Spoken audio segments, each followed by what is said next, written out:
Hello, and welcome back to Dogs Do Speak podcast with the fabulous Colin Spence and me, Samantha Wayland. And today we have the amazing Jo Middleton as our guest, who's going to talk to us about all things rescue and the 333 guideline. But before we get all into that, Jo, do you want to introduce yourself and tell everybody a little bit about yourself? Yes, sure. Hi, my name's Jo Middleton, as Sam says. I head up the International School for Canine Psychology, the International Institute for Canine Ethics and Canine Principles. Um, my background is very deep-rooted in rescue, and I've taken most roles in rescue from kennel assessments, post-homing support, microchipping, home checks, transport runs, through to trustee level. And I have to admit that I'd much rather be mopping the floors than being a trustee and actually being in the kennels with the dogs. Um, and I fostered, I mean, we stopped counting in 2013 when we got to number 100. Um, I'm very passionate about setting dogs up for success and setting guardians up for success as well. The two have to go hand in hand. Um, and I'm very passionate about using cognitive-led rehabilitation methods to do that and supporting dogs in being the free-thinking beings that they are and opening up that side of their brain so they feel confident making their own decisions and choices. I love that. I have to say, I didn't know any of those bits about the kennel assessments and the post home assessments and all the foster dogs. I had no idea about any of that at all. No clue. So you mentioned cognitive led work with the dogs. Can you tell us a little bit more about that? What does that Yeah, sure.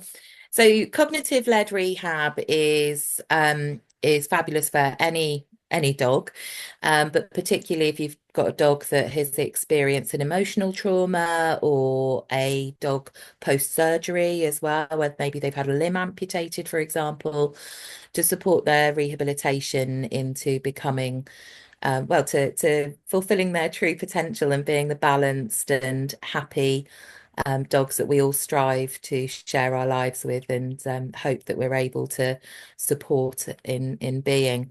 So it's very much about team building exercises with the dogs rather than we're going to teach you how to do something. We're going to work together on something and we're going to figure out a puzzle together, or we're going to actually maybe instead of we're going to go for a 20-minute walk around the block, we're going to go out and see where your nose takes us today. Or maybe we might look at things like how can we build degrees of difficulty into an activity. So before we came on air, I was saying about a dog that I'm sitting with at the moment who's come from a really traumatic past. And it's lovely that he trusts me now and he's here lying next to me because that really wasn't the case at first. And the first time I actually made it into the house after we'd done lots of parallel walking outside, lots of little sniffy games and sniff out the treats outside, and I came into the house, he went upstairs and wouldn't let me go upstairs. Every time I took a step on the stairs, he was telling me in no uncertain terms that I was pushing it and I was going to cross a line. Now I had a bit of a problem because the toilet was upstairs. So I had visions of going viral on TikTok for all the wrong reasons because I had to go in the garden for a wee. But we have to listen to Yeah. these communications that the dogs are giving us. And I think part of the reason that I feel so passionately about what we do is because we need to put onus onto adopters to have and provide them with the opportunities to educate themselves about the dogs that they're taking home. Yeah, definitely. I think what I find is with a lot of clients, because obviously rescue is something that I'm super passionate about as well, but there's so much information out there and there's so much contradicting information out there. And one person says this and another person says that. And there's people saying, oh, you just pull them out from under the sofa and get them involved. And then there's somebody else saying, no, leave them and let them come at their own time. And I think for us, it's very easy to see which you should do. But I think for clients and for adopters, it's really hard because there's so much information. So how do you think that we should sort of combat that side of it? Like, where are they going to find the right information? Mm. I think it boils down to making to having these conversations and making it easily accessible.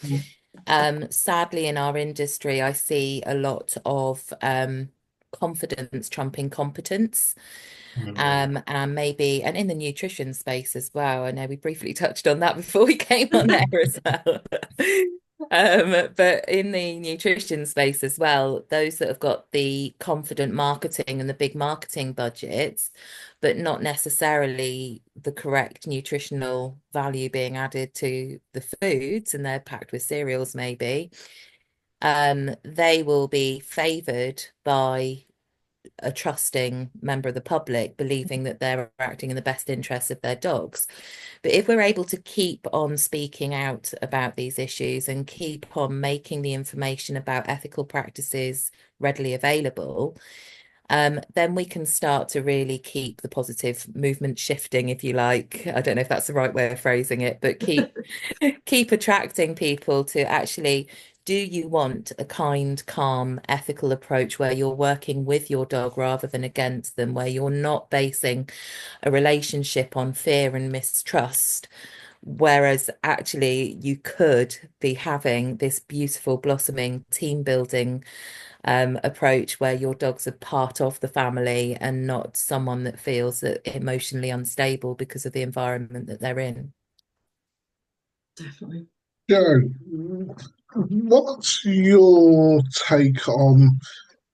I know there's a lot of discussion around the big word called decompressing. Mm, Decompressing. Yeah. What's your actual take on that? mm. I think we all need decompression time, as beings. Um, and I think we all need different levels of decompression time as individuals. I don't think you can say in 3 days a dog has got time to decompress. Dogs will have traumas that live on with them. Part of their nervous systems will be back damaged potentially in a way that can't be repaired but needs to be managed. So one area that I see quite commonly with that is crate trauma from dogs that have had long transport runs or come from overseas. So the noise of a crate can literally send them on the flight option and off they go. That noise. So when we're talking about providing dogs with a safe space in a home environment, and people recommend having a crate set up that's nice and out the way, that's great. And a lot of dogs, fabulous, and they can have the choice of whether or not they go into the crate. I always cable tie the doors open, and then they've got the choice of a safe space.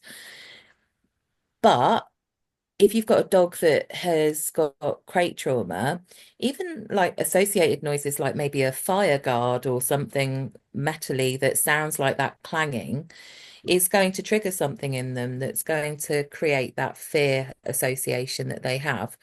So it's really important that we treat each dog as an individual and give them time to decompress, but learn how to observe them so that we can then get to know their individual, what's a quirk for that dog versus actually what's a reaction and what's a trigger, what triggered that reaction.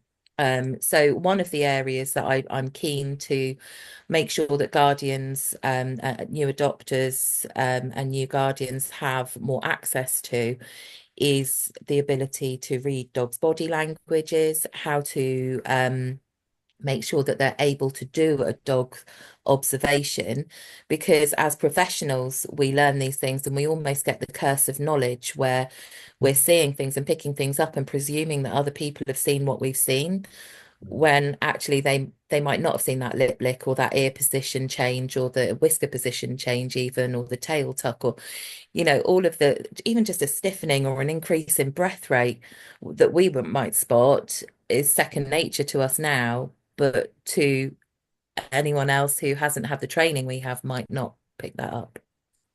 I don't know if that answered your question, Colin. It does. It does answer the question, and I couldn't put that much any better than what you have just done. It sort of then brings me on to a massive debate from the moment I got into the industry.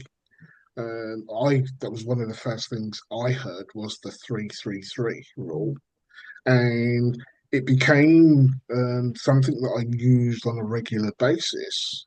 But there are so many conflicting stories around it. First and foremost, I'd love to know where it came from, who started it, where it actually exists from. And what's your take on that as well? Mm. So to clarify for anyone who doesn't know what the 333 rule is, and I don't know if there are different versions of it out there, but my understanding is it's 3 days for decompression, 3 weeks for settling in and learning routines, and 3 months for building trust and confidence. When I first got involved in the rescue world, it was 222, and I don't know when it became 333. Right. But my thinking is that for some dogs, it might be 3 6 12. I mean, it's so, how can you look at a being that's damaged due to it usually being let down by humans, and say categorically it is going to take you this timeline to recover? That being said, with all of the dogs that I've fostered, there are definitely phases that they go through. I wouldn't say maybe a handful. It would be the 3 days, 3 weeks, 3 months, but I wouldn't say you could apply that to 90% of the dogs that we've had through the door. But what I do think is that we need to find a way to provide adopters with the education that they need, but also with the rewards that they need alongside that. So even if it is some sort of tick box to go through some sort of process that they're able to monitor their dogs settling into the family. So for example, thoughtfulness, patient approach. It needs to be more of a relationship centric approach rather than a sort of bronze, silver, gold. Yeah, you've made it. You're part of the family now. It needs to be more of a longevity around the relationship building, because it's a lifelong commitment. It's not something that you're ever just going to go, oh yeah, that box is ticked. It's about the ongoing evolution of that relationship and deepening of that bond between the new guardian, and the dog. But I feel that it's really important to have some sort of process, because our brains are wired to seek structure and prefer structured information. We've kind of got the ability to process like that as humans. So, and to get that dopamine hit to reward, to say, it is hard sometimes if you've got a dog that you love and you've got all of this great these oxytocin rush that you've brought this dog home, and then too quickly you've invited the family round, so the dog just maybe started to feel a little bit safe with who was around it, and suddenly it's got all these strangers and strange smells coming into where a safe space was. So straight away there's a challenge that's being put pressure on the dog there. So I just think it's really important to have some sort of structure and some sort of thing that sets the guardian up for success by giving them some sort of reward, but also some sort of dopamine hit that they're getting somewhere. And it's not just because they put that pressure on the dog and then they went out to the shop and they came back and the sofa had exploded. Well, it's happened to me many a time, Colin. And me. But just because it can be really frustrating, and it can be really sort of like, oh, I'm not getting anywhere and this dog's actually getting worse rather than better. But just some sort of realistic expectations, and putting the onus more on education for the guardian as well. That's my thinking. Yeah, no, I completely agree. I think I can see why the 333 thing has come up. People, like you said, we like guidelines. We like little, ticky boxes. Yeah, they've done that. They've done this. Brilliant, great. My big thing with it, definitely, and I know we've spoken about it before, is that people get to 3 days and they're like, but my dog's not decompressing, or what's wrong with them? And I'm like, and like you said, I haven't had 100 fosters. I've had about half of that. And I would say maybe five were decompressed by day three, out of all of them. Usually it's weeks, or months. One of my own was months. I've got a client at the minute whose dog arrived in January, and they can stroke him now, and he'll lie next to them, but they've not got anywhere near taking him out or anything. But their first big success was like, oh, he looked at us and he didn't run and hide. That's brilliant. And that was a huge thing. And that was on like week 3, 4, so it took them a long time to get there. But I love the thought of another sort of like the phases that you were saying. I love that sort of ticky box. So have you got like ideas of how you that? Oh, you do. Look at your face. I do. My thinking is that each stage needs to come with different educational tools that the guardians can tap into. And for me, and I know this may not be, it may be a bit controversial putting this out there, but for me, I would love to see some sort of standardization across dog rescues so that we can gather collective data that can then be used to lobby Parliament with to make a change, because the situation that we're in now is no different to when I started in rescue. There have always been many, many healthy dogs being put to sleep every day because there is simply nowhere for them to go. Many veterinary professionals taking their own lives because they're unable to cope with going into a profession because they loved it and then having to euthanize healthy dogs because there is simply nowhere for them to go. And many rescue workers, volunteers, and paid members of the teams who are struggling with their mental health as a result of the situation. And it's just horrific to me that I'm still having the same conversations, still facing the same problems, and you put your head above the parapet, and it's almost like you then become not a target, but well, for example, I did a podcast a few weeks ago, and I was talking about the state of rescue in the UK. By the end of that week, I had 5 dogs that had been the responsibility shifted onto me somehow to find space for them, or they'd be put to sleep. Now, we're all human, and to have that pressure on you that these lives, through no fault of their own, now rest in your hands, and you're like, I'm not a rescue. I haven't got no rescues have got ample space either, but to have that pressure on you, it's just not fair on anyone. And I think that we need some sort of standardization to get the statistics. At a parliamentary meeting in February that I went to, there was one rescue saying that they were getting 150 calls a day for people wanting to relinquish their dogs. It's just absolute madness. Was that Jenna by any Yeah. chance? Yeah, Yeah, I've had that conversation with her as well. It's heartbreaking. And they're a small rescue. They're not like a huge place with loads of kennel space. And to think that's how many they're getting is it's crazy.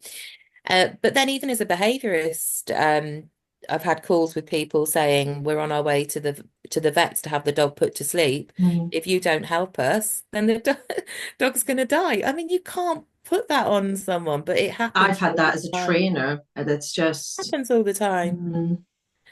So for me, I'd like to see more standardization across rescues, and there are different levels of rescue. So you get some that are literally pet peddlers who will pick up dogs off Pre-Loved and Gumtree and then sell them on for a profit, which is just bonkers.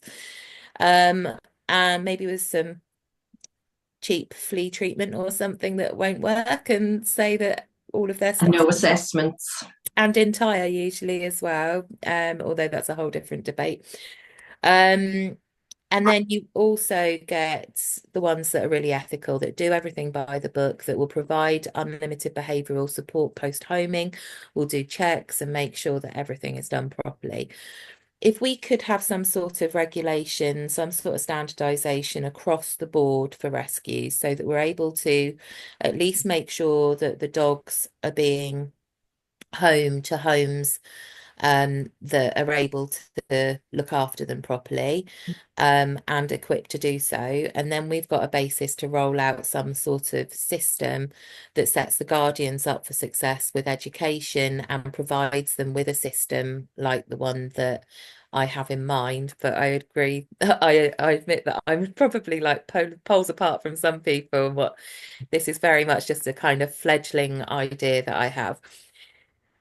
So I'm thinking that we'd have 3 stages of adjustment as a relationship-centered approach rather than the 3-3-3. So it keeps the 3 in the name because it's the 3 stages of adjustment. Stage 1 would be around creating safety and making sure that the dog's got space. So that was where the decompression that you mentioned, Colin, comes in. The focus is on the dog, but it's on recognizing that the dog might be shut down. It might be hypervigilant. It might be avoidant. It might be super sleepy or appear to be super sleepy because it can't cope with doing anything apart from just shutting down and listening to what's going on around it. What they're trying to do is make sense of their new environment, the people that are around them, the energy. I mean, if someone picked you up against your will, because they're basically a captive that's being held against their will, if someone picked you up against your will, kidnapped you, took you to a foreign country that you'd never been to before, where everyone's speaking really quickly in a different language, all different sights and sounds and smells, you're going to need some time to get your head around that. You're going to need some time to actually come to terms with it. So that stage 1 would be all around the decompression and a focus on teaching the adopter how to read basic body language, the lip licking, the blinking, the freezing, the amount of people who still don't know that a waggy tail doesn't necessarily mean a happy dog, that kind of thing, but also getting the adopter to understand more around canine emotions, around fear, frustration, and how they can show up physically. But also just to understand that because the dog is appearing calm doesn't mean they're settled. It could just be that they're super stressed, really deeply stressed. So that's my sort of stage 1. And starting to introduce offering choice, initially just with whether the dog wants to interact or not, before we sort of move on through the stages. I'd also encourage the adopters to journal, and maybe do a few videos just so that they can track. Yeah. And also videoing their interactions with the dog, because it's amazing how we might think we're interacting, but when you watch a video back of yourself, for me, I'm always moving too quickly or more quickly than I thought I was. So even when doing T-touch, watching a video of myself back, and I'm like, oh, my hand was moving really slowly in my head, but actually it's not as slow as I would like it to be. Yeah, it's funny. It was Alex Wilson who told me to record myself when I was doing things because I was very similar, and then watched it back. I was like, oh wow, I am not going slow at all there. No. And it's really interesting because children, particularly, move really quickly and they speak much more quickly than we do. One of the post-homing supports that will always stick in my mind was a dog that had bitten a child with no warning. And then when I dug more deeply into it, the dog had taken itself to its bed. The child had run over to the dog, and gone straight in over the dog's head, and the dog had snapped and just mouthed the child's hand, broke the skin, not ideal at all. But if the dog had really meant to do damage, it could have done, but it felt it had nowhere to go. It was completely trapped. It had no flight option available to it. And I would have placed bets that there were things like the dog turning its head away, things like that prior to that. And just the fact the dog had removed itself from the situation and taken itself to its bed, I mean, that's a big sign in itself that it wanted space. But if we can set guardians up for success, by educating them with this kind of stuff and making sure that they understand what giving the dog space means, like you said earlier on about grabbing a dog out from under a sofa, for example. Absolutely not. But That was actually advice from a so-called trainer for a rescue who gave to a client of mine who then phoned me and went, I don't think this is right, is it? And I was like, no, let's thank let's goodness. not do that. Thank goodness they did. But just that client you were saying about that recognized that the dog looking at them was a massive Yeah, breakthrough. Mm. For a lot of adopters won't even realize, they'll think that their exactly. dog needs to have 3 or 4 walks a day Yeah, straight away. Whereas I prefer to work on safety and making yeah, sure that the dog has got the time to come to terms with its new surroundings and work on enrichment and making sure that the choice-based decisions are being respected so that we're able to work as a team before we go out for a walk. yeah. See, I'm Um, sitting grinning away here because I did a talk in March to some other dog trainers about getting them to do pre-arrival, pre-adoption sessions, including a lot of the stuff that you've just said. And I'm sitting here like super validated that you're saying really. So I'm like, yes, well done, me. Yeah, yeah, exactly. But that is what I want to create in the adopters when they're going through the process of settling a new dog in. Yeah, I want them to feel like, yes, I'm doing this right, exactly. Yeah, rather than everything's going wrong, this is never going to work.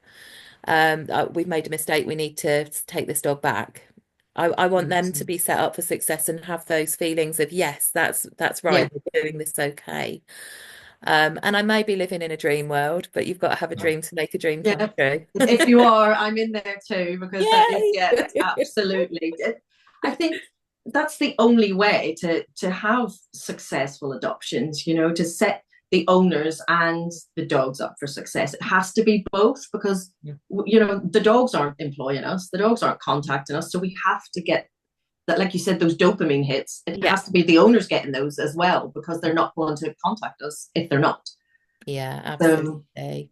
And I do believe that training the human is far more important than training the dog, even if it's only to be consistent in their behavior, because it almost doesn't matter how the dog's behaving, it's how the human's behaving and their actions and reactions. mm, And that consistency is far more important because with that consistency and the kindness, the patience, the thoughtfulness that they're doing, the behavior that they desire from their dog will eventually come. But if they're inconsistent and if their dog is feeling emotionally squished, for a completely non-scientific term.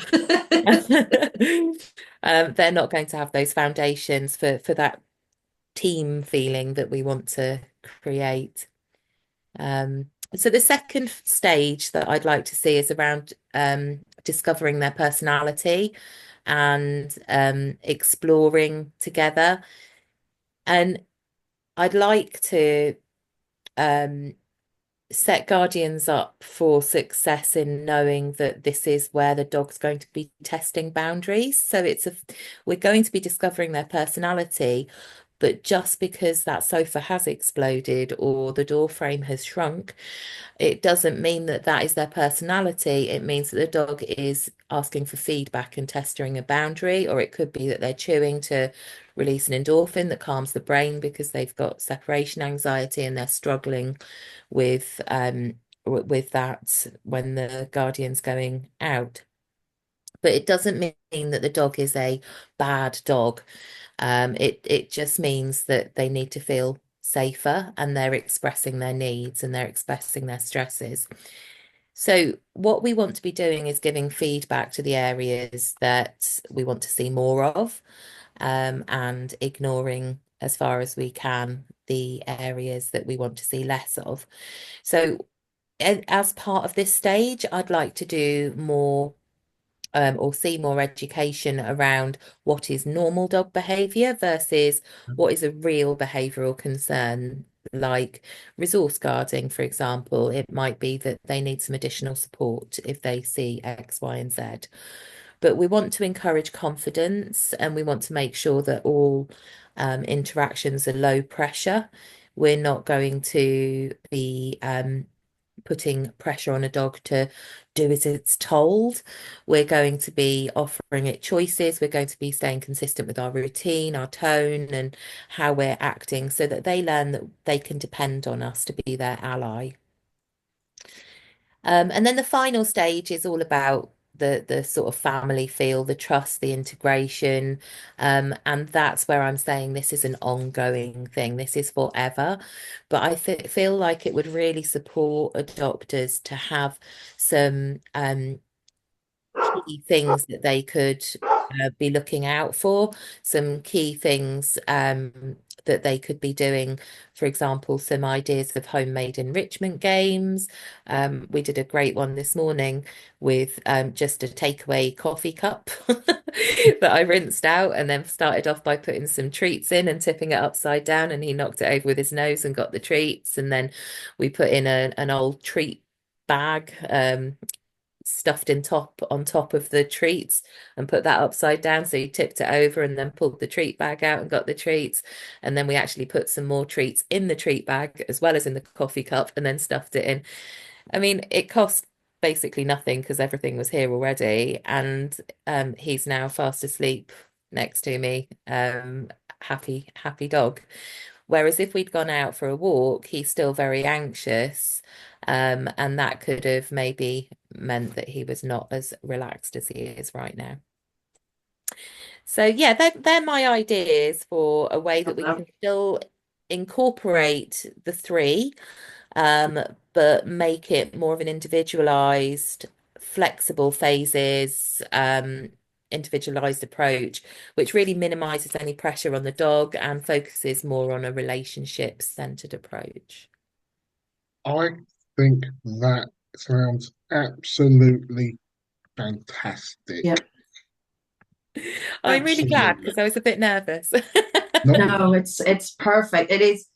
It's genuinely one of those things that I say to a lot of like other trainers, or I say to a lot of, because obviously I work alongside a lot of overseas rescues, and those are the type of things that I'm constantly talking about. So to hear it at a higher level is just, yeah, I think it's amazing. So I did actually post I do lives every Monday morning, bite-sized trainings. And I did say something about coming on your podcast and talking about the 333. And straight away someone came on and was like, is this lady really advocating the 333? And I was like, whoa, whoa, whoa, whoa, whoa. But I can't see a way of setting up the guardian or the new adopter for success, as well as setting up the dog for success, without some sort of system that our human brain can digest, that enables them to truly get to observe the dog's body language without pressure and truly gets to know that dog and respect their recovery process, and ongoing bond building without having a system of some sort in place. Yeah, definitely. And what I like about yours is that it's not in 3 weeks your dog will be, settled and you'll have a better bond, so that people aren't feeling, because, people feel like they're failing because their dogs aren't hitting those targets, because that's what they see it. They don't see it as a guideline. They see it as a target. I must hit this within 3 days, or with this within 3 weeks. So the phases, I like that, because that phase could be 6 months, that first phase, or it could be a week. It just depends on the individual dog and the individual, caretaker of that dog. So yeah, I like that. And their lived experiences to date. Yes, absolutely. For both. Yeah, absolutely. So in many ways, the way I also got a take on this is educating, not even educating, supporting the adopter, in how to also relax, feel, allow the dog to feel and be, and give the dog time, And one thing I always say is we can't train trust, we can only earn trust. And by allowing the dog to be, that's when, your client, Sam, found the dog actually looked at them. The starting of, I'm beginning to like you guys. I feel comfortable with you guys. Because what I tend to find, I mean, look, you guys are more the experts in the rescue world than I am, yeah? But the rescues I work with, the clients always tend to be the issue because they feel they're pressured into the Mm. threes. Why is my dog not able to do this at this point? It's a difficult one, yeah. And if the rescues, everything you just said, Joe, yeah, to me, if we can find a way of implementing this, Mm. I'm certainly going to start looking at everything you just said. I shall listen back to this podcast and start making some really good, huge notes on it. Yeah, because I think you're absolutely spot on. I think what you've just said is spot on though, Colin, in that it's something that we forget is to just have time to be. And Mm. there's no pressure on the dog. We're minding our own business. They're minding their own business. There's no pressure to interact or to perform or do anything. They're able to just observe and just take things in. And we're minding our own business, doing our own thing, but obviously training ourselves to observe as well. And Yeah. maybe if you look at a dog's ear, you can still see everything that's going on with that dog's Okay. body language without making direct eye contact with it and putting pressure on it. So just simple little things like that so that we're able to make sure that we're not encroaching in the dog space. We're not freaking it out by staring deeply into its eyes and asking it to lay its secrets bare when it doesn't even know us from Adam yet. I don't know who Adam is, but it just means that we're able to give them that breathing space that they really need because their lives have been turned 360. From a human point of view, we humanize things a lot and we think, oh, they need their warm bed, they need their, well, for mine it's their orthopedic mattresses and they need all of that. But for a dog that's lived on the streets and fended for itself all its life, then I'm providing it with some sort of alien ship that it Yeah. has no idea what on earth is going on. Um, the ex-breeding dogs and bitches that I've fostered, we took on a gorgeous girl from she's been a working sheepdog all her life, until we got her last September, age 9. She's so institutionalized. We were told when we got her that we were only allowed to let her out of her kennel for an hour a day to work the sheep, and then she had to go back in. No way. We bought her a kennel, pinned the door back because we thought that might be her safe space. It's a wood store now. No one's ever been in the kennel. Um, but she had fear aggression at the time. Oh, it's just never ending. But what I'm trying to say is that I feel like it's a two-prong approach. The guardians and the dogs both need to be set up for success, whereas the 333 is very much a rigid timeline. Yeah. Either you pass or you fail, and it doesn't set the guardians up with the education that they need to be able to have the skills, not just for that dog, but for future dogs too.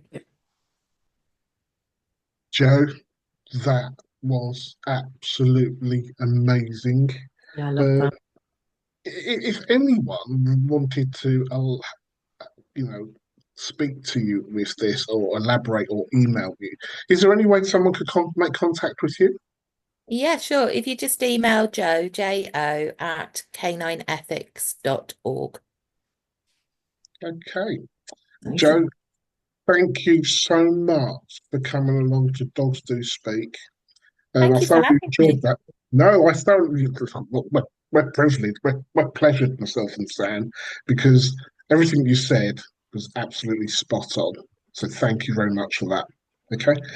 So it's a goodbye from myself and Samantha Wayland and Joe.